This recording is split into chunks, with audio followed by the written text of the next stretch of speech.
Hemos leído un versículo que considero yo que es un versículo muy conocido.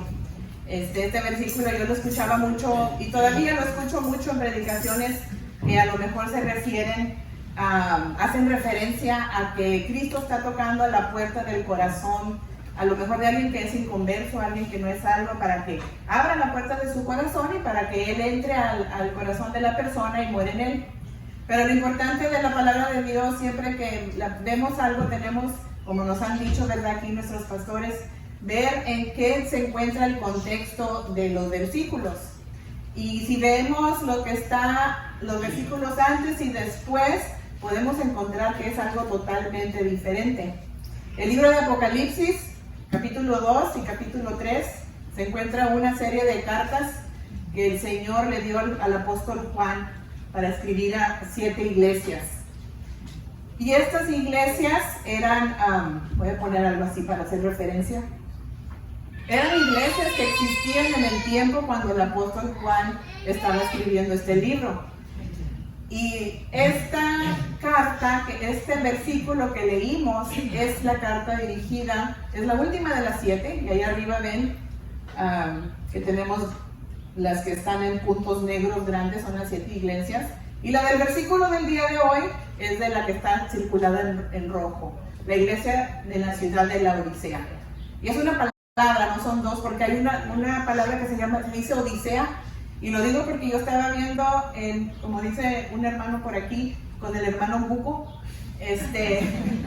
estaba viendo algunas cosas, ¿verdad? Y vi que había una predicación que decía el título, La Odisea, o sea, dos palabras separadas.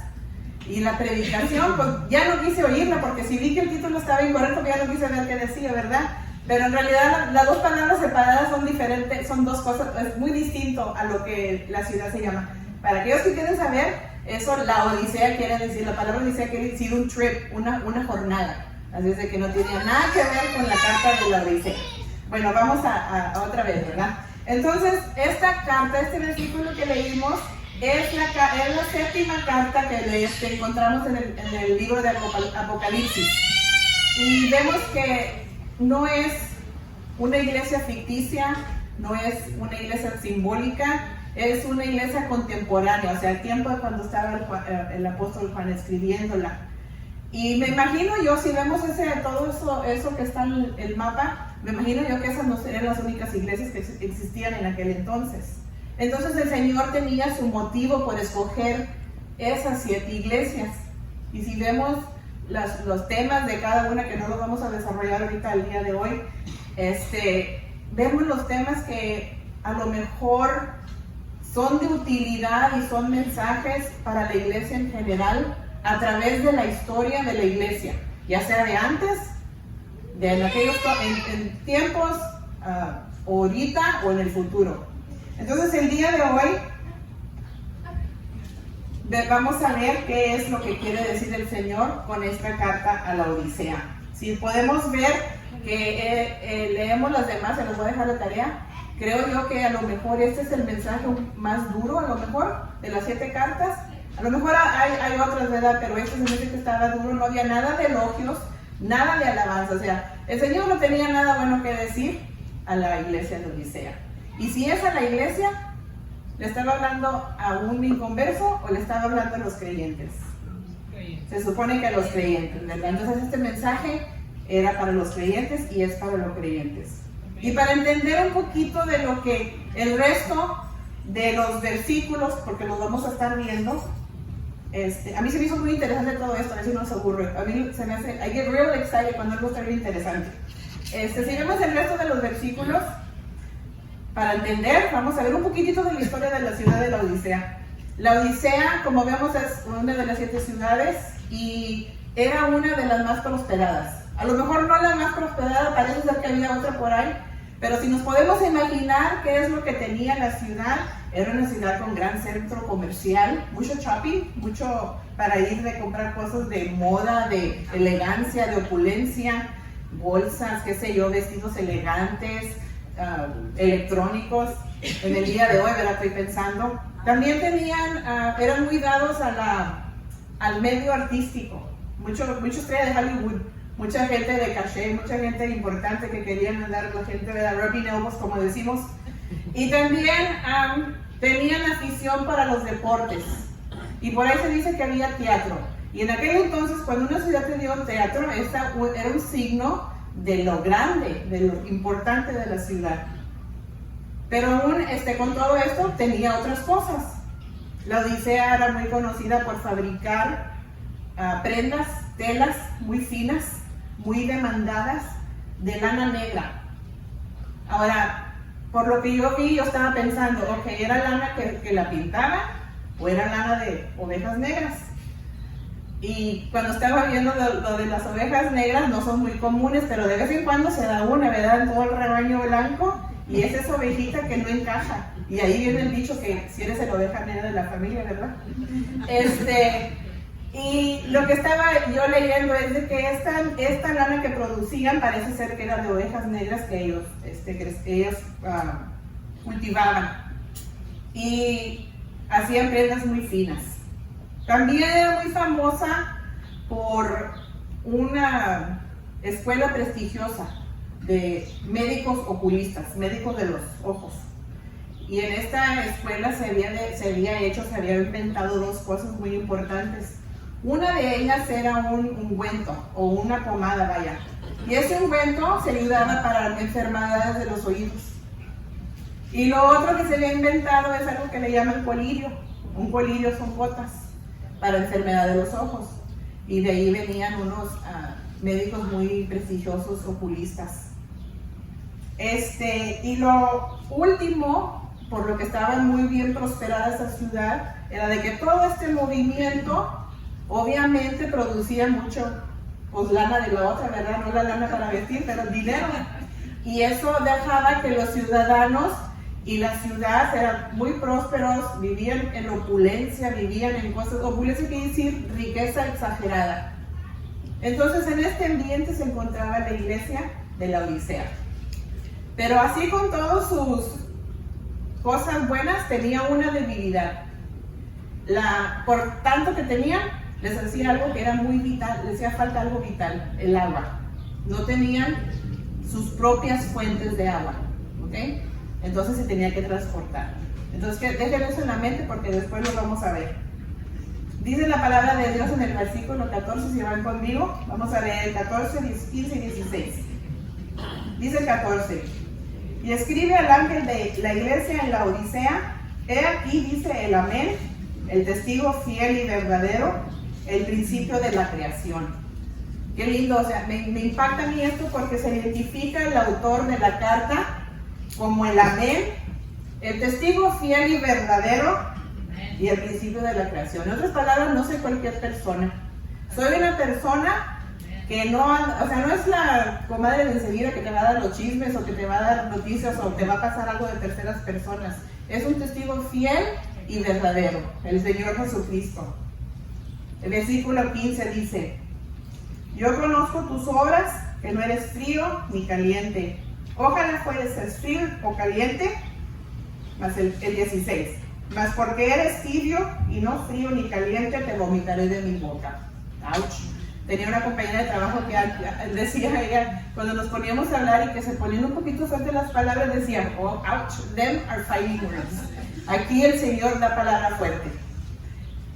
Si vemos los versículos 15 y 16, otra vez quiero compartirlo, decir que estos yo los he escuchado en predicaciones también, donde dicen o identifican que el Señor prefiere, o lo toman literal, vaya, que ser frío espiritualmente o caliente espiritualmente. Y cuando yo oía eso, a mí me causaba una pequeña confusión. Estaba platicando con papi tocando esto cuando yo tenía preguntas y me fui con mis dudas.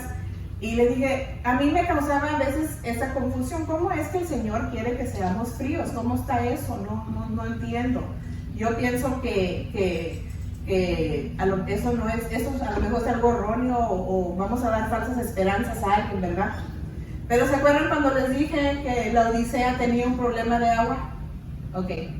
Si ven ahí en el mapa, yo circulé 2 ciudades que están enseguida de la Odisea. No son ciudades de las cartas, son unas ciudades vecinas. Si se imaginan a la Odisea y esas ciudades, que es, yo sé que voy a leer una mal, Hierópolis y la otra es Colosas.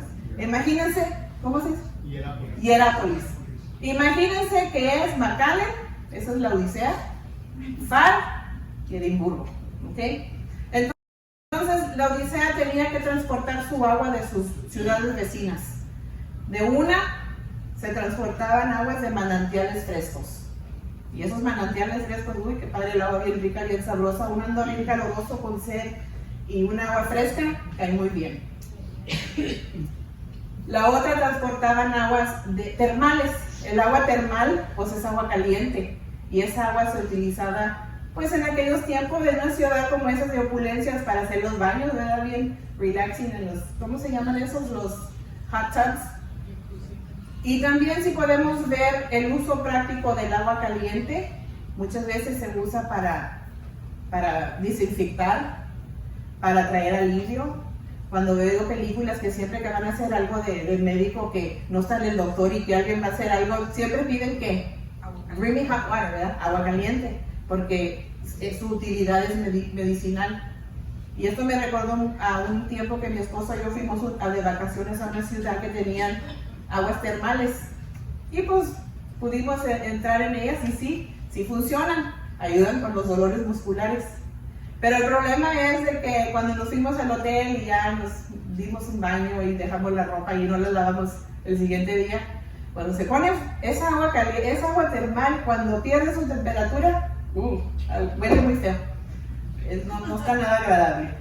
Entonces, en vez de esto yo pienso y veo que el agua tibia en este contexto no tenía uso. No servía para nada, no tenía función.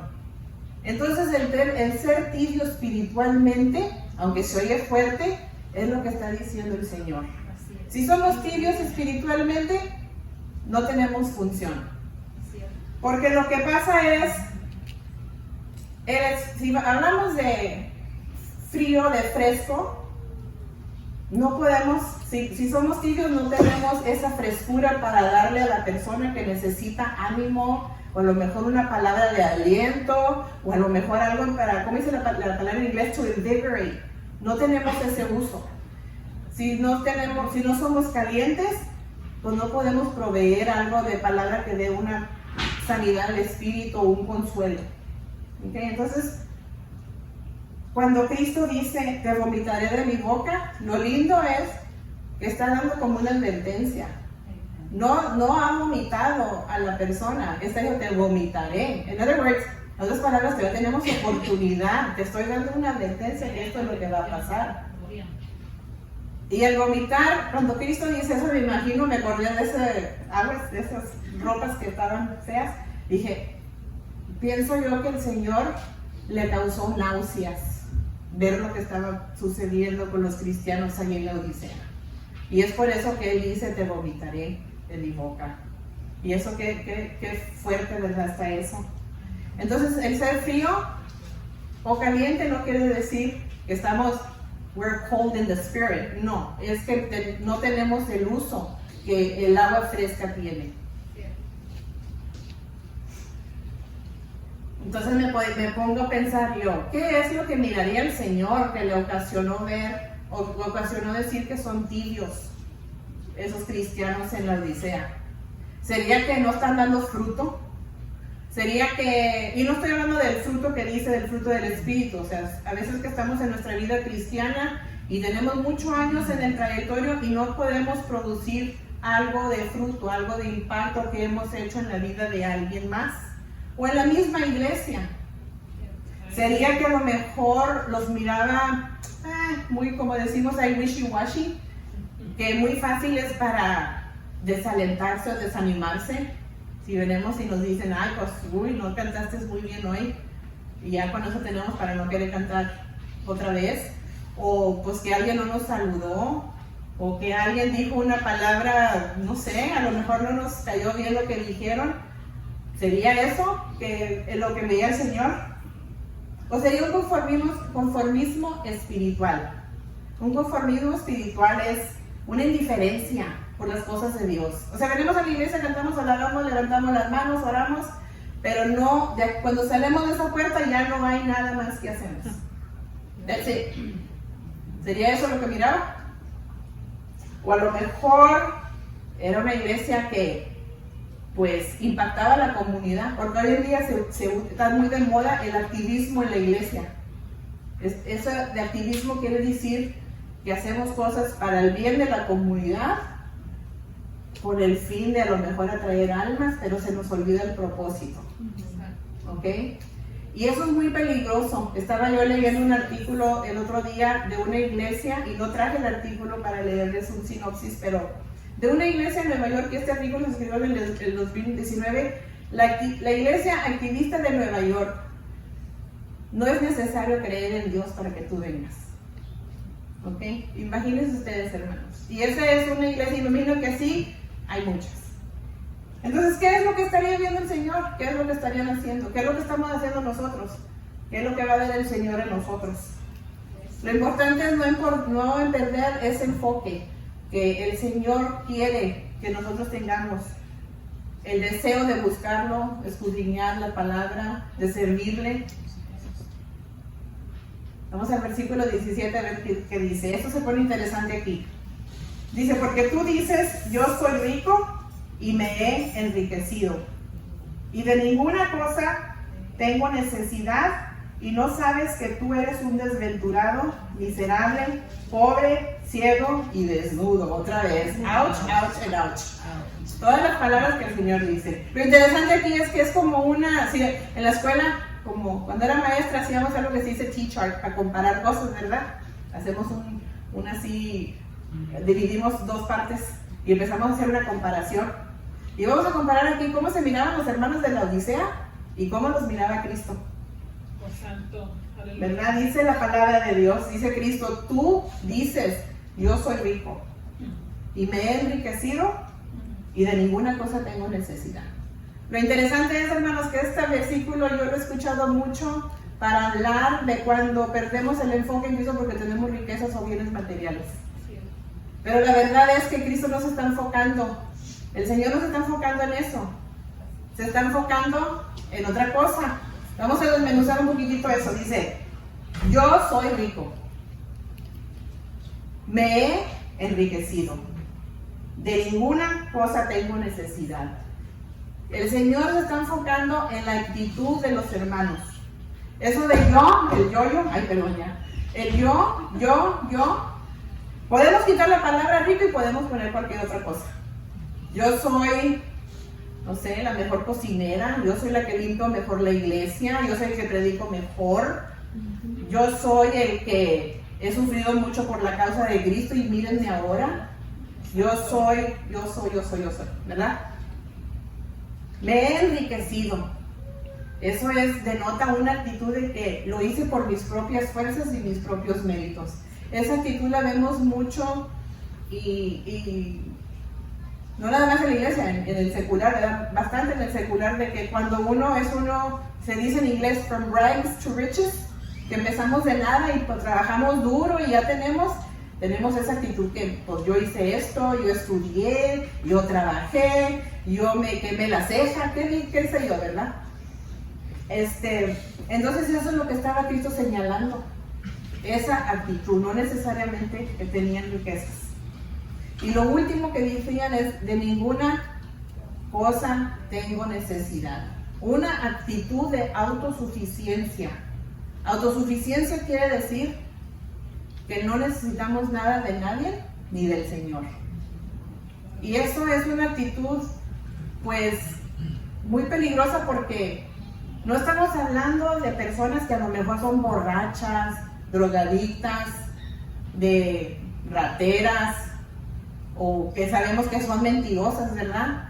Porque eso, pues a veces uno, si lo tiene uno en su corazón, pues sabemos que es obvio que es lo que estamos haciendo. Cuando es orgullo, cuando es altanería, cuando es que estamos engreídos, que creemos superiores a otro, o que algo no se puede hacer sin nosotros, o que nosotros somos la causa de algo, eso es ser autosuficiente. Ese es bien peligroso, porque no nos tomamos la temperatura nosotros. A lo mejor los demás lo ven, pero nosotros no lo vemos. Y si alguien nos lo dice, uy, nos ofendemos. Right? Entonces, eso es lo que está diciendo Jesús, lo que les está reclamando. Y así es lo que ellos, como ellos se ven. Pero luego vamos a ver cómo lo dice. Primero, antes de ir a eso, ¿qué dice la Biblia acerca de esta actitud? Es interesante. Si vamos rápidamente a libros de Proverbios, versículo 25 al 27. Perdón, capítulo 25, versículo 27. Bien sencilla la palabra, pero bien linda y bien precisa.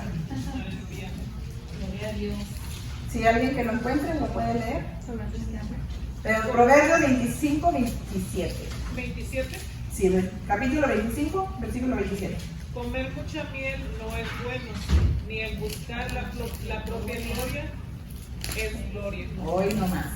Comer mucha miel no es bueno, ni el buscar la propia gloria es gloria. Yo tenía un jefe que decía, lo dice en inglés, a veces no hablo mucho en español, los cumplidos, the compliments, se oyen mejor cuando alguien más te lo dice de ti que cuando tú los dices.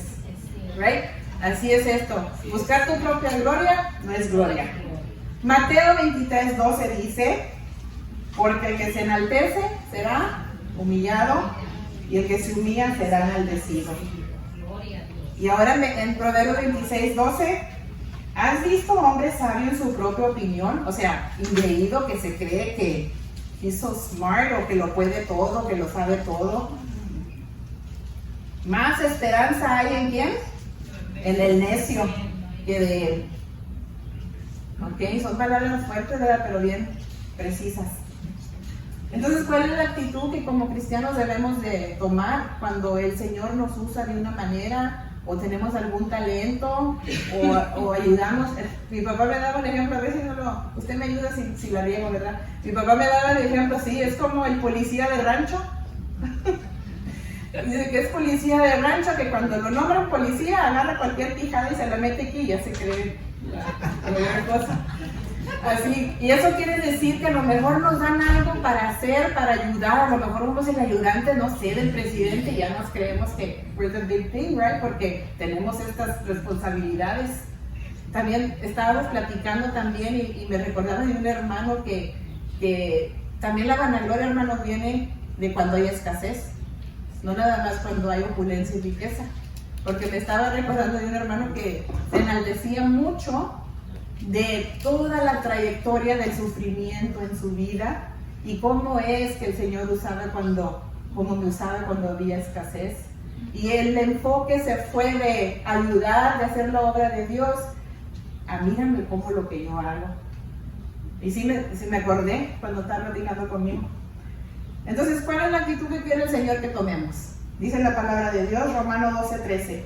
Digo pues, por la gracia que me es dada a cada cual que está entre vosotros, que no tenga más alto concepto de sí que el que debe de tener, sino piense de sí con cordura, conforme a la medida de fe que Dios repartió a cada uno.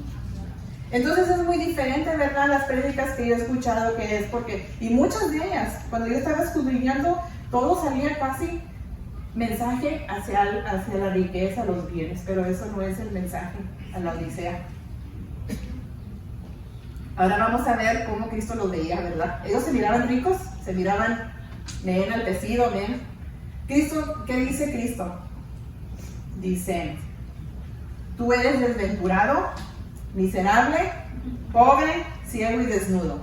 Y saben que una cosa es muy interesante cuando el Señor usa palabras, las usa bien precisas y con intención y en contexto para que ellos entiendan lo que está hablando. ¿Se acuerdan que les dije que eran una ciudad muy rica con muchos bienes?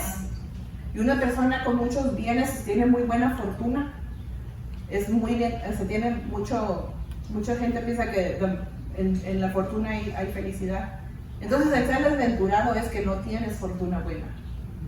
Entonces le está diciendo Cristo, tú crees que eres muy afortunado, pero you're not. No eres. Y lo dice la palabra miserable. Esa palabra es fuerte. Miserable quiere decir extremadamente pobre, no nada más pobre, extremadamente, que no tienes ni para la comida. Y fíjense lo que les está diciendo, y a quiénes se lo está diciendo, los que vivían en tanta riqueza. Y luego dice pobre, entonces yo pienso, ok, ¿por qué usó Cristo miserable y usó pobre en la misma oración? Yo creo que esta palabra pobre aquí denota una actitud como for you, o sea, what a pity. Te crees muy, como decimos por ahí, te crees muy y no vales 3 cacahuates. Y luego dice 2 cosas, ciego y desnudo. ¿Se acuerdan lo que les dije de que es la escuela? De lo oculista y para curarlo? Ni con eso puedes ver, estás ciego. Y luego de que también ellos se engreían mucho, de que producían esa lana fina con vestidos muy lindos, pero aún así estaban ¿qué? Desnudos. Fíjense cómo es el Señor, bien interesante, ¿verdad? Les dije que estaba interesante esto. Bueno, vamos a ver, seguir adelante.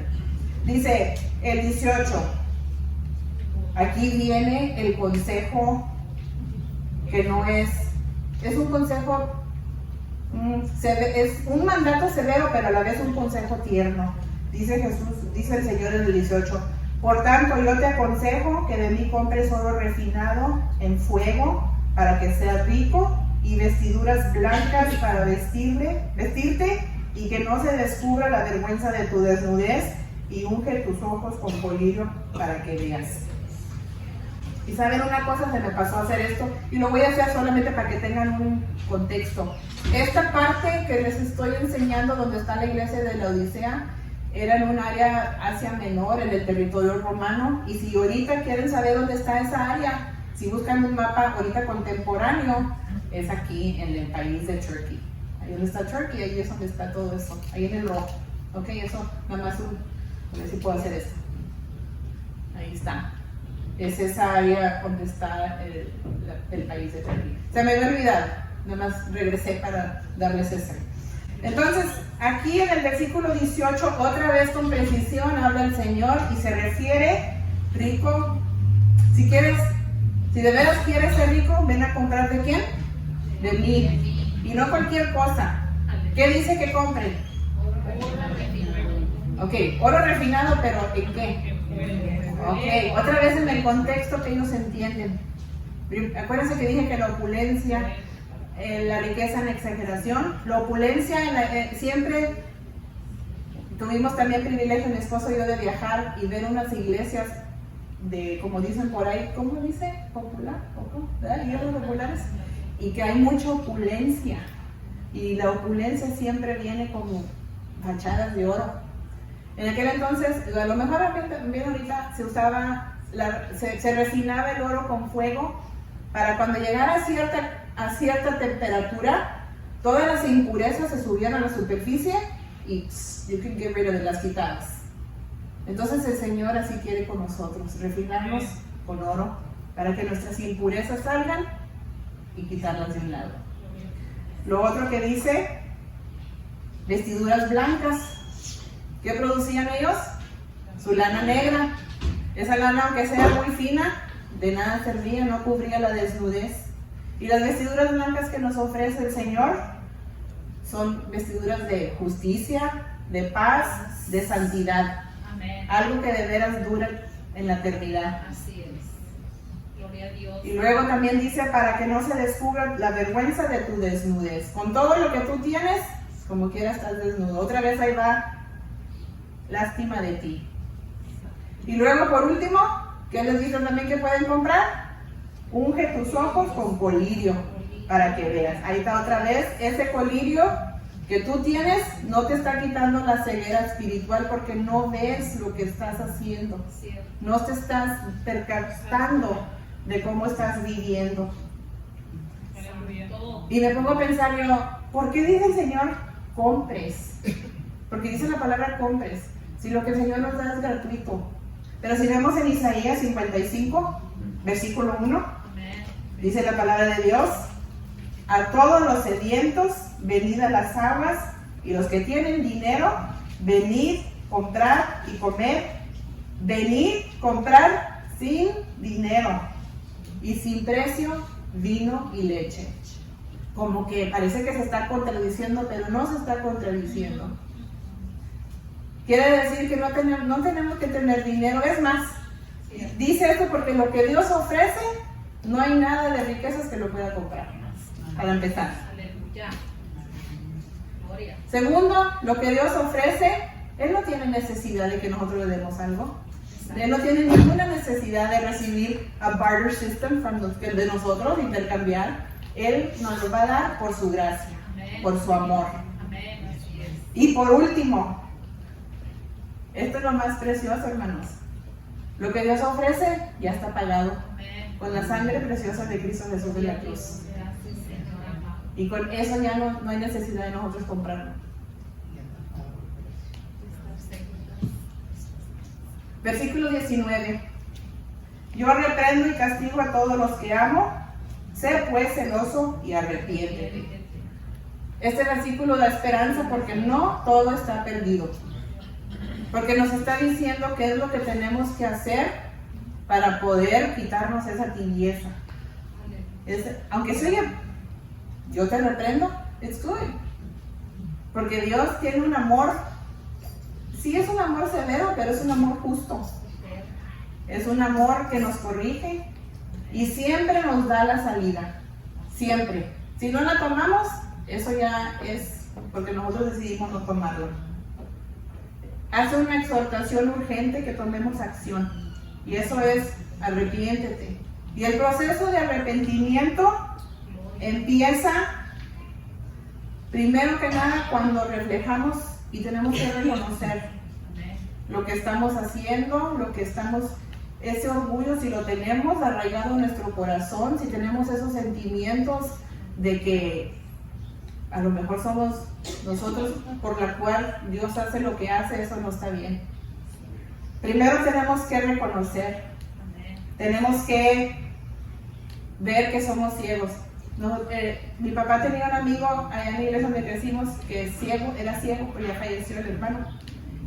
Pero así ciego físicamente, yo me imagino que es algo horrible, ¿verdad? Pienso yo porque pues we all take it for granted porque tenemos nuestra vista. Pero ese hermano, hombre, más listo, veía, caminaba, todo. Nunca, yo creo que muy poco lo tenían que guiar. Era mecánico, sí es cierto. Y en aquel entonces los teléfonos eran rotary y él hablaba por teléfono, no andaba buscando a nadie que le marcara. Esa ceguera, sí, pues es fea. Pero la ceguera espiritual es peor. Es peor porque no nos damos cuenta, o a lo mejor porque no estamos reflexionando, o porque no queremos abrir los ojos. Entonces tenemos que empezar ese proceso, ¿verdad? Con reflexionar y a ver qué es donde estamos fallando. Y por último, bueno, no por último, lo siguiente es cuando viene el versículo 20. Ahí está el Señor Jesucristo a la puerta. Entonces Él no está tocando a la puerta del...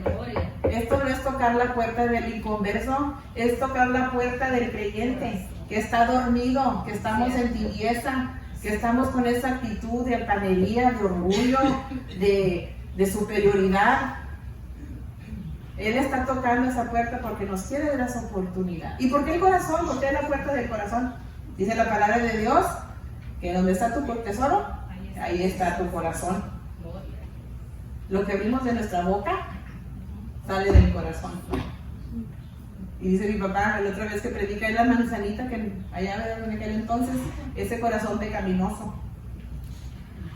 Entonces, ¿qué es la actitud que debemos de tener para traer ese antídoto, vaya, a la tibieza? Colosenses 3:17, vaya conmigo, Colosenses 3:17. Vamos a leer el 17 y el 23.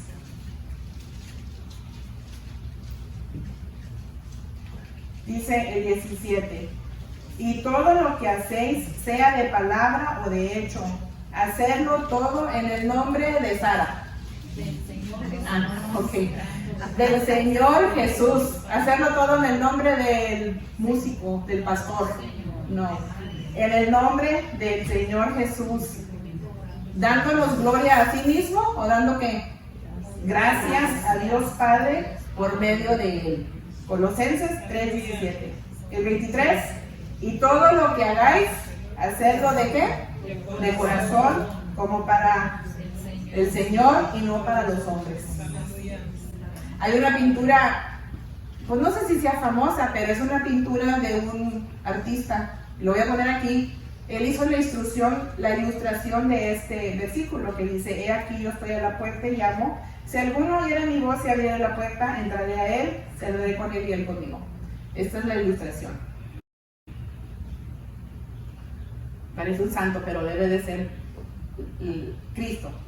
Entonces, cuando él presenta esta pintura a sus críticos, lo primero que le dicen: te falta la perilla de la puerta, la perilla de la puerta. Ahí no hay perilla, la regaste. Y él dice: no, porque Cristo está hablando al corazón de la persona y no hay perilla por fuera, porque Cristo nos da libre albedrío, Dios nos da libre albedrío. Esa perilla, esa puerta se debe abrir ¿por dónde? Por dentro. Entonces él dice: no, yo lo hice con ese propósito, porque la persona tiene que abrir esa puerta. Cristo no se va a imponer, Cristo no va a abrir. Dios es todopoderoso, pero no va a imponer eso en sí. Entonces, hermanos, para poder nosotros hacer esa reflexión hay que pensar en algunas cosas, ¿verdad? ¿Qué estamos haciendo? ¿Estaremos como los de la Odisea? ¿Estamos más consumidos en alcanzar, no sé, logros? No son malos, no me malentienda. Tener bienes, lograr algo a pesar de las circunstancias, eso es lo que Dios, para eso nos hizo Dios, para ser buenos administradores de lo que nos da, ¿verdad? Pero no para vanagloriarnos y para olvidarnos quién nos dio la bendición, quién nos dio las habilidades, quién nos dio esas oportunidades, quién nos hizo tener esas oportunidades. Es muy importante que reflexionemos y que que reconozcamos. Y una persona, en realidad una persona orgullosa y vanagloriosa nunca no lo hace. No lo hace porque no lo ve. Inclusive, si alguien se lo dice, como dije antes, se ofende. Y siempre están viendo los errores de los demás y no los mismos. Tenemos que abrir los ojos para ver cómo andamos. Hay un cuento de niños que es el The Emperor's New Clothes, el emperador, la ropa nueva del emperador. Y bien rapidito lo voy a decir, no voy a decir todo el cuento, pero más o menos es un emperador muy vanaglorioso y llegan unas personas por ahí que se lo quieren echar a la bolsa y le dicen: nosotros te podemos hacer la ropa más elegante, más opulente, que todos la van a querer, pero there's a catch, hay una cosita. Nada más los que son sabios y los que son acá lo pueden ver. Y estos se ponen según hacer la ropa y no están haciendo nada. Cuando por fin ya se la ven y se la presentan, pues no tiene el emperador más que decir: ¡ay, qué padre ropa! Porque pues él no quiere estar ahí diciendo que no la ve, ¿verdad? Y lo peor de todo es que según él se la pone y hace su marcha en todo el reino. Y lo están viendo desnudo. Y por ahí lo ve un niño en ropas interiores, vaya, no desnudo. Hay un niño y dice: ¡ey! No tiene ropa el emperador, ¿verdad? Y por eso dicen que los niños y los borrachos, ¿qué dicen? La verdad.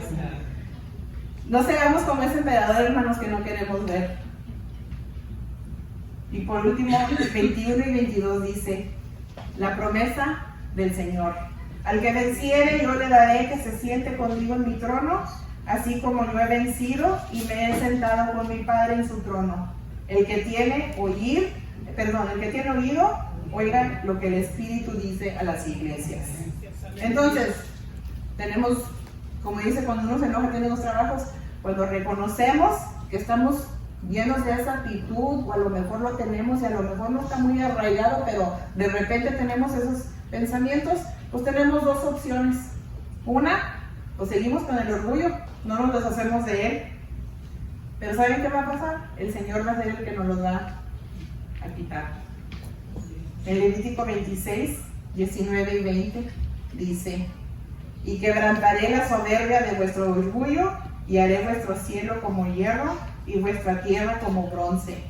Vuestra fuerza se consumirá en vano, porque vuestra tierra no dará su producto, y los árboles de la tierra no darán su fruto.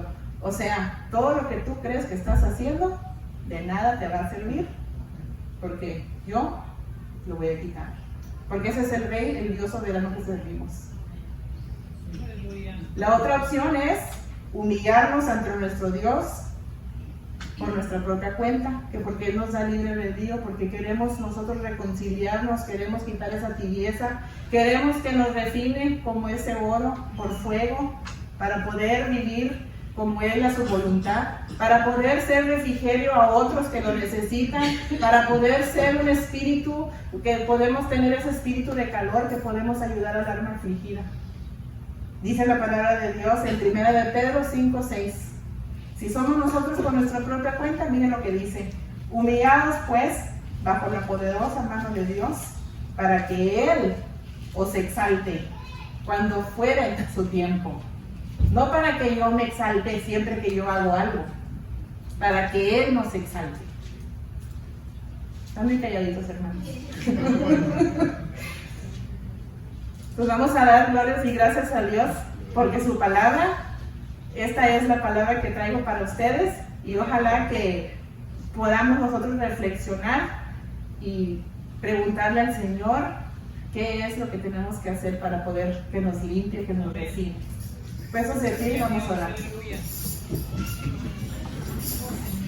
Amantísimo Dios, buen Padre que estás en los cielos, te damos gracias, Dios, porque tú eres bueno, Señor.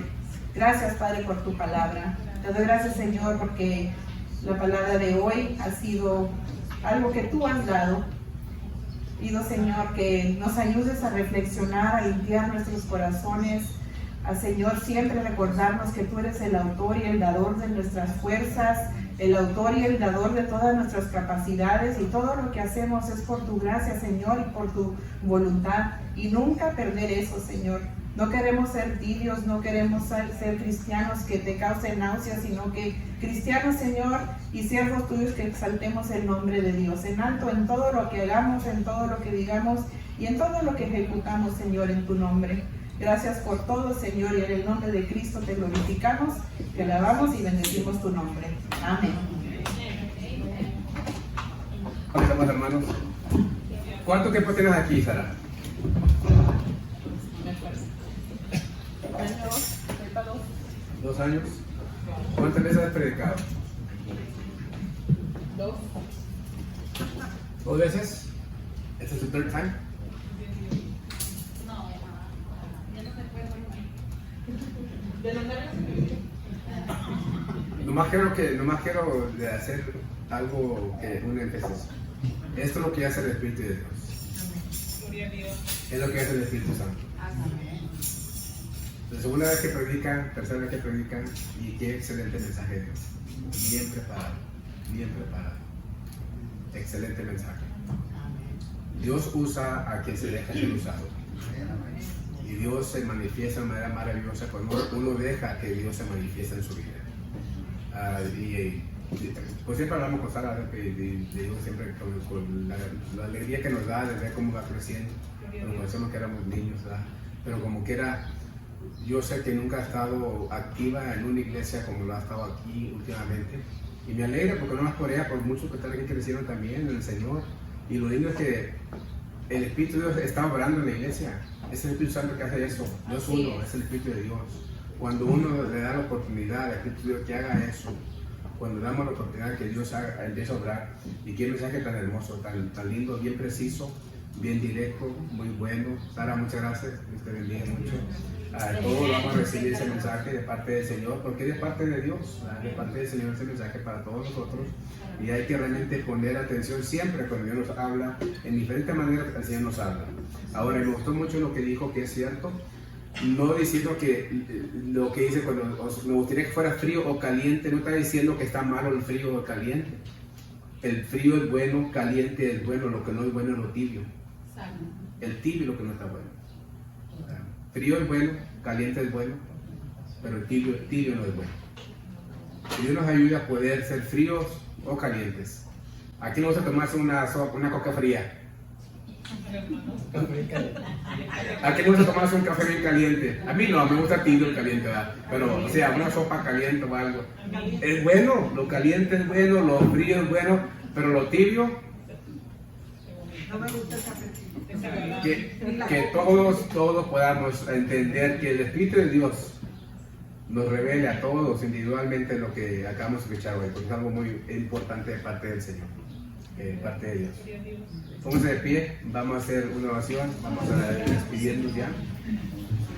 Y voy a hacer algo especial, algo muy diferente. Vamos a pasar todos aquí enfrente, todos aquí. Todos aquí. Vamos a pasar todos.